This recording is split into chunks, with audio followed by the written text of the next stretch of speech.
আমার আজকের আলোচনার বিষয় দুটি। এক, নিজের দিকে ভালোভাবে তাকিয়ে দেখুন আপনি নিজে দোষী কিনা, আপনি অবিচার করছেন কিনা।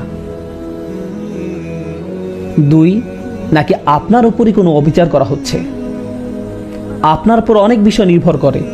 যদি আপনার প্রতি অন্যায় চলতে থাকে তাহলে একসময় আপনি ভেঙে পড়বেন, নিজের দায়িত্বগুলো ঠিকমতো পালন করতে পারবেন না।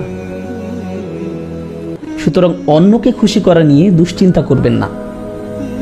মানুষকে সন্তুষ্ট করা এমন এক গর্ত খোঁড়ার মতো যার কাজের কোনো শেষ নেই। আপনার কাজ তাই আল্লাহকে খুশি করা। আপনি যদি এখনই মারা যান তাহলে যেন আল্লাহর সামনে দাঁড়িয়ে পূর্ণ চেতনা নিয়ে বলতে পারেন, হে আল্লাহ, আমি কারো অধিকার কম দেইনি, আমি কারো প্রতি অবিচার করিনি। আমি জানি তারা সবাই হয়তো এমনটা মনে করে না, কিন্তু তুমি আর আমি জানি আমি কতটুকু করেছি বা করিনি। এটাই ইহসান। ইহসান হলো আত্মসচেতনতা। আপনি যদি অন্য মানুষের স্ট্যান্ডার্ড অনুযায়ী চলতে যান তাহলে আপনি যাই করেন না কেন আপনার 12টা বেজে যাবে, আপনার 12টা বেজে যাবে।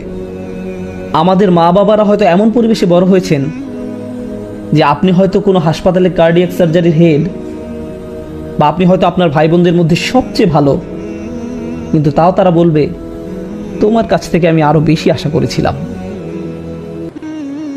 বাকি সবাই আপনার তারিফ করে, কিন্তু তারা বলবে তুমি এমন কেন, তুমি আমাকে হতাশ করলে।